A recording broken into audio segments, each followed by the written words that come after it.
Hi hello வணக்கம் and welcome to Safi zone. நான் உங்க ஷஃபி அண்ட் இன்னைக்கு நம்ம பார்க்க போறது சீரியல் குடுமிகள். உருளைக்கிழங்கு செல்ல குட்டி எங்க போச்சு? மாரிக்கிட்ட இப்ப இருக்கிறது மாரியோட குழந்தைதான். நெக்ஸ்ட் உண்மையை சொல்ல முடியாமல் தவிக்கும் இந்திரா. நெக்ஸ்ட் இத முத்தழகு குழந்தைன்னு சொல்லி கொடுத்துருங்க. ஐயோ மீண்டும் மீண்டுமா? இது என்னன்னு சொல்லுங்க பாப்பா. ஒரு குலாப் ஜாமுனே எனக்கு குலாப் ஜாமுன் ஊட்டி கொடு. இது ஜாமுன். பட் அதுக்கு முன்னாடி ரீசெண்டா 5 மினிட்ஸ் காட் பண்ணி ட்ரோல் ஒன்று போட்டிருந்தோம் இல்லையா? யாராச்சும் பார்க்கலன்னா போய் பார்த்துருங்க. அதுல என்ன கேள்வி கேட்டிருந்தேன்னா, இந்த ஹேக்குக்கு பதிலாக நீங்க ஒரு ஹேக்கு சொல்லுங்க அப்படின்னு சொல்லி கேட்டிருந்தேன். அதுக்கு லூனா அப்படிங்கிறவங்க பிரெட்ல ஸ்லிப்பருக்கு பதிலாக மாஸ்க் செஞ்சு போட்டிருந்தா ஸ்பூனும் தேவையில்லை, பிளேட்டும் தேவையில்லை, அப்படியே சாப்பிட்டுருக்கலாம்ல, டைம் சேவ் ஆயிருக்கும்ல அப்படிங்கிற மாதிரி சொல்லியிருந்தாங்க. இந்தியாவுல இருக்க அறிவாளி பூரா நம்ம ஊர்ல தான் இருக்காங்க. சிட்டு அப்படிங்கிறவங்க அந்த தொப்பியை கட் பண்ணதுக்கு பதிலாக மண்டைக்கு மேல இருந்த கொட்டையை கட் பண்ணியிருந்தா அதுக்கு பேரு ஹேர் ஸ்டைல் ஹேக்குன்னு போட்டுக்கலாமே அப்படிங்கிற மாதிரி சொல்லியிருந்தாங்க. டான் டான் அப்படிங்கிறவரு டாய்லெட் பேப்பர் முடிஞ்சு போச்சுன்னு சொல்லி நீ ட்ரெஸ்ஸை கட் பண்ணதுக்கு பதிலாக உன் ஹேரை கட் பண்ணி யூஸ் பண்ணியிருந்தா இன்னுமே நல்லா இருந்திருக்குமே அப்படிங்கிற மாதிரி போட்டிருக்காரு. இந்த மாதிரி எல்லாம் பேச சொல்லி யாரா சொல்லி கொடுக்குறா? சோ இந்த 3 பேருக்கும் இந்த வாட்டி அர்ரா விசில. ஃபர்ஸ்டா முகமது அப்துல் ஹரிஸ் அப்படிங்கிறவர் கமெண்ட் பண்ணியிருந்தாரு, ப்ரோ மல்லி சீரியல்ல இந்த டேட்ல இந்த எபிசோட்ல போய் பாருங்க, ஒரு ரவுடி செம்மையா ஃபைட் பண்றாரு, அதுவும் குழந்தையோட அப்படின்னு சொல்லி போட்டிருக்காரு. சின்ன குழந்தையோட ரவுடிக்கு என்னடா ஃபைட்டு? மாட்டிக்கிட்டியா? அதான் வசமா மாட்டிக்கிட்டியே. இனிமே தாண்டா கதையே மாற போகுது.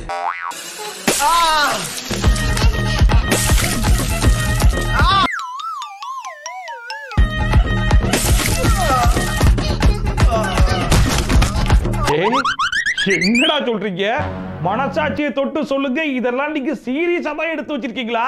மாப்பிள்ள சீனு தானாவே அமைஞ்சிருச்சு, வெளியில சொல்லிடாத, அசிங்கமா ஆயிடும். நான் கூட ஏதோ ஸ்கூல் முடிச்சுட்டு வந்திருக்க குழந்தை கூட இந்த அங்கிள் ஜாலியா விளையாடிட்டு இருக்காரு ரசிச்சு பாத்துக்கிட்டு இருந்தா. உருளைக்கிழங்கு செல்ல குட்டி எங்க போச்சு? கத்திரிக்காய் கூடையில தூங்க போச்சு. திடீர்னு அந்த புள்ள எரிஞ்சு அந்த வாட்டர் பலூன் பட்டி இவரு மயக்கமே போட்டு விழுந்துட்டாராமே. ஐயோ, எங்கேந்திரா இந்த மாதிரி வில்லன்லாம் தேடி கண்டுபிடிச்சு கொண்டு வரீங்க? ஆனா இதுல வில்லனை குறை சொல்றதா இல்ல இப்படி ஒரு சீனை டைரக்டர் சார் எழுதி வச்சிருக்காரு அவரை குறை சொல்றதா அப்படிங்கறதா தெரியல. சரி, நமக்கு எதுக்கு வம்பு, நம்ம 2 பேரையும் பொதுவாவே குறை சொல்லிட்டு போயிருவோம். இதெல்லாம் ஓவர் நக்கலு. அடுத்தது அரவிந்த் அப்படிங்கிறவர் கமெண்ட் பண்ணியிருந்தாரு, சிறகடிக்க ஆசையில இந்த எபிசோட்ல இந்த டேட்ல போய் பாருங்க, வாய்ஸ் ரெக்கார்டு பண்ற மாதிரி ஒரு செயின் ஒன்று வந்திருக்கு, அதை போய் பாருங்க அப்படின்னு சொல்லி போட்டுட்டு இருக்காப்ல. வீடியோ ரெக்கார்ட்ல இருந்து இப்ப வாய்ஸ் ரெக்கார்டுக்கு அப்டேட் ஆயிட்டீங்க.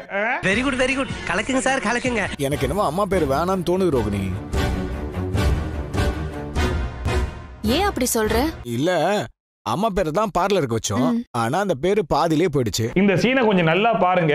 எனக்கு என்னமோ அம்மா பேரு வேணான்னு தோணுது ரோகிணி அப்படின்னு அவர் சொன்னதை இவர் ஒட்டு கேட்டுட்டு தான் சரி ஓகே நம்ம ரெக்கார்ட் பண்ணி வச்சு எல்லாரும் முன்னாடி போட்டு காமிச்சிடலாம் அப்படின்னு ஐடியா பண்ணி ரெக்கார்டே போடுறாரு. கரெக்டா? ஆமாங்க. ஆனா இப்ப அவர் ரெக்கார்ட் பண்ணதை எல்லாரும் முன்னாடியும் போட்டு காமிக்கிறாரு. அந்த ரெக்கார்டிங் எப்படி இருக்குன்னு மட்டும் கொஞ்சம் பாருங்க. அம்மா பத்தி இப்படிலாம் பேசிட்டு இருக்கிற? நான் இப்ப என்ன பேசினேன்? உன் பாசத்தை நீயே கேளு. எனக்கு என்னமோ அம்மா பேர் வேணாம்னு தோணுது ரோகிணி. ஏன் அப்படி சொல்ற? அம்மா பேரை தான் பார்லருக்கு வச்சோம். ஐயா உனக்கு வந்துறியா? ஒருத்தர் நில்றா. எப்படி இவன் ஒட்டு கேட்டுட்டு அதுக்கப்புறமா தான் ரெக்கார்டிங்கே ஆன் பண்ணா, ஆனா அதை பிளே பண்ணும்போது இவன் ஒட்டு கேட்டது சேர்த்தே பிளே ஆகிட்டு இருக்கே, ஒரே குழப்பமா இருக்குதுடா. எனக்கு என்னமோ அம்மா பேர் வேணாம்னு தோணுது ரோகிணி. ஏன் அப்படி சொல்ற? எனக்கு என்னமோ அம்மா பேர் வேணாம்னு தோணுது ரோகிணி. ஏன் அப்படி சொல்ற? ஐ அம் சாரி, டெக்னிக் ஃபால்ட். ஒருவேளை நம்ம முத்துப்பயலுக்கு அந்த டேலாக்கும் தேவைப்படும் நல்லா தெரிஞ்சுக்கிட்டு அந்த ரெக்கார்டிங் ஆப்பே சேர்த்து ரெக்கார்ட் பண்ணி கொடுத்துருச்சு போல இருக்கு. ஓவரா போறடா.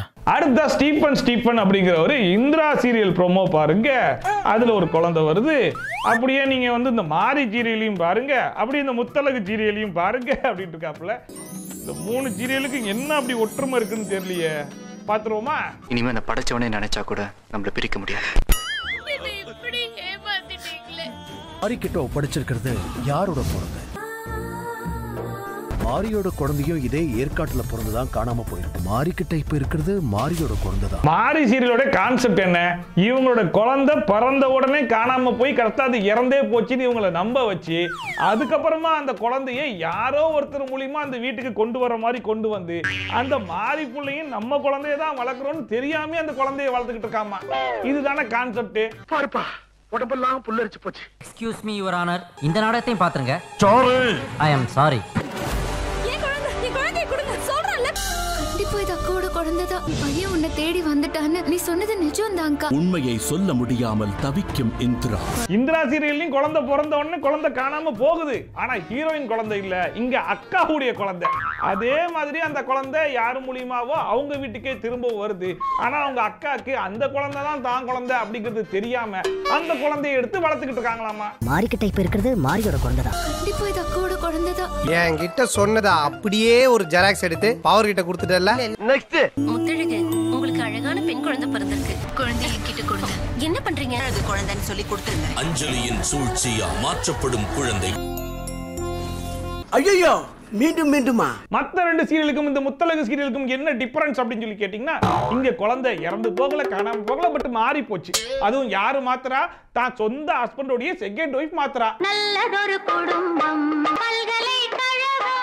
இங்க யாரோ ஒருத்தர் மூலியமா அந்த குழந்தை தன்னுடைய வீட்டுக்கு வரல, தன்னுடைய செகண்ட் ஒய்ஃப் மூலியமா, தன்னுடைய ஹஸ்பண்டுடைய செகண்ட் ஒய்ஃப் மூலியமா அந்த குழந்தை தன்னுடைய வீட்டுக்கு வர இவங்களுக்கு அந்த குழந்தை தான் என் குழந்தைன்னு தெரியாம அந்த குழந்தை மேல அதிகமான பாசம் கொட்டி வளர்க்குது நம்ம முத்தழகு.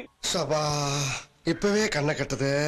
ஆக மொத்தத்துல 3 கதையும் கிட்டத்தட்ட ஒரே கதை தான், ஒரே ட்ராக்ல தான் ஓடிக்கிட்டு இருக்கு. பட் அவங்களால முடிஞ்ச சில ஆல்ட்ரேஷன் எல்லாம் பண்ணி நமக்கு தெரியாத மாதிரி ஓட்டிக்கிட்டு இருக்காங்க. அப்படிதான்டா பண்ணுவேன், என்னடா பண்ண முடியும் அப்படின்னு ஒரு ஃபீல். அடுத்த தினேஷ் அப்படிங்கிற ஒரு இமெயில் அனுப்பிச்சிருந்தாப்புல, ப்ரோ இந்த டேட்ல இதயம் சீரியல்ல போய் பாருங்க, தூங்கிட்டு இருக்கவங்க கிட்ட போய் ஒரு சம்பவத்தை பண்ணி வச்சிருக்காங்க அப்படின்னு சொல்லி போட்டிருக்காங்க. தூங்குறவங்க கிட்ட சம்பவமா? அப்படி என்னடா சம்பவமா இருக்கும்? நீ நினைக்கிற மாதிரிலாம் ஒண்ணு இல்ல.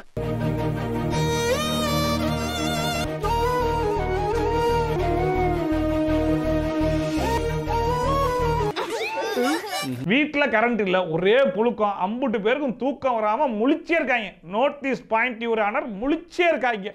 இத பார்த்த உடனே நம்ம ஹீரோ சாருக்கு மனசு கேட்கல, ஏதாச்சும் ஒண்ணு பண்ணணுமேனு ஒண்ணு பண்ண போறாரு. உடம்பு துடிக்குதுயா, நான் ஏதாவது ஒண்ணு செய்யணுமியா. சொல்லுங்க கல்யாண மாப்ள, இப்ப எங்க இருக்க? நீ எங்க இருக்கணும்னு சொல்றியோ அங்க இருப்பேன். நான் சொல்றத கவனமா கேளு. சப்ப மேட்டர். சரி. இவர் பேசுறதெல்லாம் வச்சு பார்க்கும்போது நமக்கு என்ன தோணுது? ஏதோ இபி ஆபீஸ்க்கு போன் பண்ணி உடனே வந்து பார்க்க சொல்லியிருப்பாரோ, இல்ல எலக்ட்ரிஷியனுக்கு கால் பண்ணி உடனே வர சொல்லியிருப்பாரோ அப்படின்னு தான் தோணுது. ஆனா இவரு பண்ண அந்த ஐடியாவை மட்டும் நீங்க கேட்டீங்கன்னு வைங்களேன், ஒழுங்கா போயிடியா அப்படின்னு சொல்ற அளவுக்கு ரொம்ப கண்டாவியா இருக்கும். அதை நீங்களே பாருங்க. என்னடா ரொம்ப பயமுறுத்துறீங்க? அந்த பொண்ணு வீட்டு கூட்டத்தை மொத்தமா காணோம். நான் இப்ப எங்க இருக்கேன்? நேத்து நைட்டு அங்கதானே தூங்கணும், அப்புறம் எப்படி இங்கே வந்தோம்?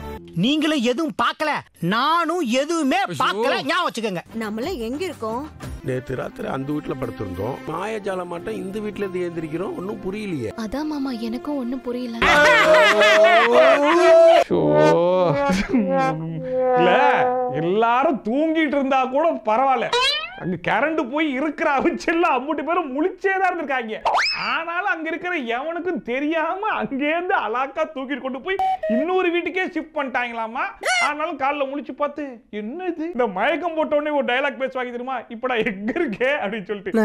எங்க இருக்கேன்? அந்த டயலாக் கொண்டு வந்து தூங்குறவங்களுக்கு சொல்லி இருந்தா கூட பரவாடா, முழிச்சிருந்தவங்களுக்கு சொல்ல வைக்கிறீங்களா? மனசாட்சி இல்லடா உங்களுக்கு? நான் இப்ப எங்க இருக்கேன்? நேத்து நைட்டு அங்கதானே தூங்கணும், அப்புறம் எப்படி இங்கே வந்தோம்? அறபோது நாளை யாரை எழுப்பி விட்டது. அடுத்த தினேஷ் அப்படிங்கிறவங்க நம்மளுக்கு ஒரு இமெயில் அனுப்பிச்சிருந்தாப்புல, ப்ரோ இந்த டேட்ல தங்க மகள் எபிசோட போய் பாருங்க, ஒரு கோவில் சீன் ஒண்ணு வருது, அதை கொஞ்சம் போய் பாருங்க அப்படின்னு சொல்லி அனுப்பிச்சிருக்காப்புல. எல்லாரும் அந்த மலை உச்சியை பாத்துக்கிட்டே இருக்க.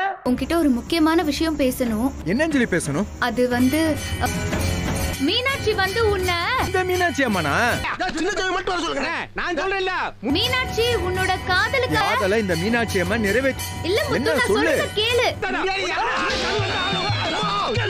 அதாவது அந்த பில் அடிக்கிற சவுண்ட்ல அந்த புள்ளையால சரியா பேச முடியலையாமா. அந்த புள்ள ஒழுங்கா பேச வந்தாலும் அது இவர் அறகுறையா கேட்டுக்கிட்டு அதுக்கு பதில் சொல்லிட்டு இருக்காராமா. ஓகேவா? இத்தனைக்கு அந்த புள்ள எங்க நிக்குது? பக்கத்துல நின்று தானே பேசிக்கிட்டு இருக்கு. ஆனா அடுத்த சீனை கொஞ்சம் பாருங்களேன். பார்க்கலாம். ஏ முத்துப்பாண்டே மாப்ள நீ என்ன இங்க? வாயா இங்க.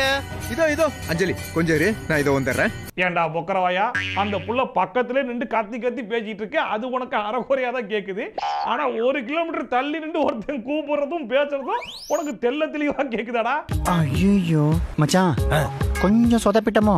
1 கிலோமீட்டர் தள்ளி நிக்கிற அவனுக்கு கூட இவன் நல்லா பொறுமையா கேட்டுட்டு பதில் சொல்றான். ஆனா பக்கத்திலே நிக்கிற இந்த புள்ளைய பேச விடுறானா? மீனாட்சி உன்னோட காதல இந்த மீனாட்சி அம்மா நிறைவேற்றி இல்ல முத்து, நான் சொல்றத கேளு. எங்கடா பேச விட்டீங்க? அவன்கிட்ட பேசினா அவன் என்ன பேச விட மாட்டேங்கிறான். நான் கேட்கிற ஒரு விவசாயம் இல்லை உங்களுக்குலாம். இப்போ டாஸ்க்குக்கான நேரம். இன்னைக்கான கேள்வி என்ன அப்படின்னு சொல்லி பாத்தீங்கன்னா, ரீமேக் கொடுமைகள் ஒரு வீடியோ ஒன்று போட்டிருந்தோம் இல்லையா? அதுல வருத்தப்படாத வாலிபர் சங்கம் படத்துல காமெடி இல்லைன்னு சொல்லிட்டு வேற ஒரு படத்துல இருந்து காமெடியை கடன் வாங்கி ஒன்று பண்ணிருப்பாங்க. அது என்ன படம்? யோசிங்க. அடுத்த சிவகபிலை அப்படிங்கிறவர் கமெண்ட் பண்ணியிருக்காப்புல, நினைத்தாலே இணைக்கும் சீரியல்ல வீடியோ ஒன்று காட்டுறாங்க, அந்த வீடியோ கொஞ்சம் பாருங்க. வந்துட்டீங்களாடா? மறுபடியும் வந்துட்டீங்களா? வந்துட்டியாடா?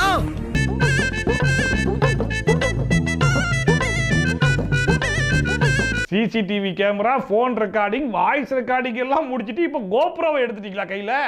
சூப்பர்ரா. சரி ஓகே, இதையாச்சும் இவனுங்க உருப்படியா பண்ணிருப்பாங்கன்னு நீங்க நம்புறீங்க? எனக்கு நம்பிக்கை இல்ல. அங்க பாருங்க.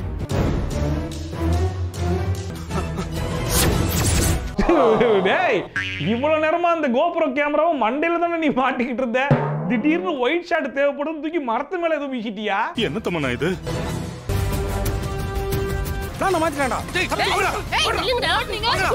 ஐயோ அந்த லட்சத்துல ஆக்கிட்டாங்களே. ஐயோ என்னடா மண்டையிலயும் இருக்கு, அந்த மரத்துலயும் இருக்கு, சைடு மரத்துலயும் இருக்கு, எல்லா மரத்துலயும் இருக்கு அந்த கேமரா. ஐயோ என்ன பண்ணு புரியவே மாட்டேங்குது. கடைசி வரைக்கும் வீடியோ ரெக்கார்டிங் மட்டும் உருப்படியா எடுக்கவே மாட்டீங்க. அதானடா? அப்படி நீங்களா புரிஞ்சு தொழில பிக்கப் பண்ண பாருங்கடா. என் உசுர வாங்காதீங்க. அடுத்ததா சாலினி பிரியா அப்படிங்கிறவங்க கமெண்ட் பண்ணிருக்காங்க, ஹாய் அண்ணா, இனியா சீரியல்ல இந்த டேட்ல இந்த எபிசோட போய் பாருங்க, ஒரு படத்தை எடுத்து பயங்கரமா ஓட்டிக்கிட்டு இருக்காங்க அப்படின்னு சொல்லிட்டு இவங்க மட்டும் இல்ல, எக்கச்சக்கமான பேர் கமெண்ட் பண்ணியிருந்தாங்க. என்ன படம்னு தெரியுமா? நான் உங்க கண்ணை கட்டுவேன், ஒவ்வொரு டிஷ்ஷா கொடுப்பேன், என்ன டிஷ்னு நீங்க கரெக்டா சொல்லணும்.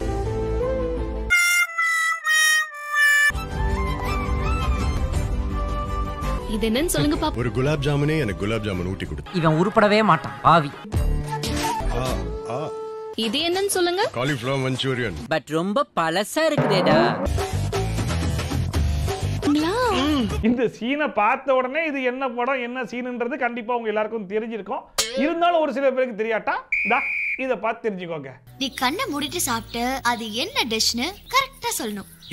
நான் உங்க கண்ணை கட்டுவேன், ஒவ்வொரு டிஷ்ஷா கொடுப்பேன், என்ன டிஷ்னு நீங்க கரெக்டா சொல்லணும்.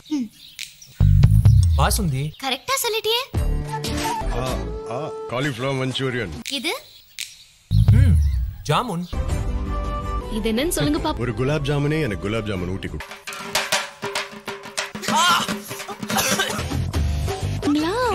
பாசுந்திக்கு பதிலா பக்கோடா, பச்சை மிளகாக்கு பதிலா பாவக்கா. இப்படி தான் டிஃபரன்ஸ். சரி இந்த யார்ட்டும் சொல்லாத. ஃபைனலா இலக்கிய ஜனபாலன் அப்படிங்கிறவங்க கமெண்ட் பண்ணிருக்காங்க, அண்ணா இந்த எபிசோட்ல இந்த டேட்ல போய் பாருங்க, கயல் சீரியல்ல ஒரு படத்தை எடுத்து வச்சிருக்காங்க. நம்ம கையில வாங்க வாங்க. மாப்பிளைக்கு சந்தோஷத்தை பாரு. நீங்க ஒருத்தங்கடா, எந்த ஒரு ஜீனா இருந்தாலும் எந்த ஒரு மாற்றம் இல்லாம அப்படியே எடுக்கிற ஒரே ஆளு. இன்னைக்கு என்ன படத்தை எடுத்து வச்சிருக்கீங்க? இது கழட்டு. அது அவ்வளவு ஈஸியாலாம் கழட்ட முடியாது. குடு, நான் கழட்டுறேன். அடா பாவி, பிள்ளையார் சொல்லிய கூட காப்பி அடிக்கிறானே. கண்ணை பாரு.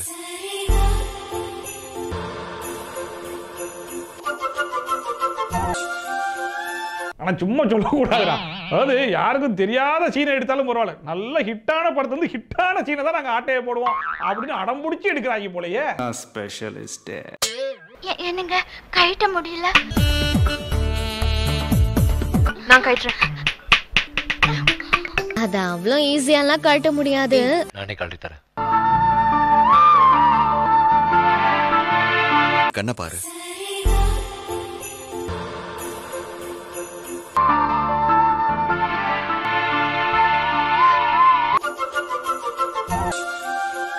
பரவாயில்லையப்பா, இந்த வாட்டி ஒரு டிஃபரன்ஸா வச்சிருக்காங்களே.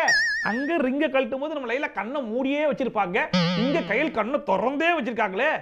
ரெண்டும் வேற வேற சீனா இருக்குமோ அப்படின்னு நம்மளே கன்ஃபியூஸ் பண்றாரு டைரக்டர் சார். ஏய் என்னைய வச்சு ஒன்னும் காமெடி கிமெடி பண்ணலையே. சே சோ அவ்வளவுதான் இன்னைக்கு வீடியோ. இன்னைக்கு இந்த வீடியோ பார்த்து கொஞ்சம் என்ஜாய் பண்ணிருப்பீங்க நம்பரை. ஒருவேளை நீங்க என்ஜாய் பண்ணிருந்தீங்க மறக்காம கமெண்ட் செக்ஷன்ல சொல்லுங்க. அண்ட் இதே மாதிரி ட்ரோல்ஸ் அண்ட் ரிவ்யூஸ்லாம் கண்டிப்பா பார்க்கணும்னு நினைச்சீங்கன்னா மறக்காம சப்ஸ்கிரைப் பண்ணிட்டு பக்கத்துல இருக்க பெல் ஐகானை டான் தட்டி விட்டீங்கன்னா நான் போடுற வீடியோ நோட்டிஃபிகேஷன்லாம் டான் வந்து சேர்ந்துரும். மீண்டும் இதே மாதிரி சூப்பரான வீடியோட சூப்பரான ரிவ்யூட சூப்பரான ட்ரோலோட உங்களை வந்து சந்திக்கலாம். Bye from Shafi. டாடா bye bye and take care.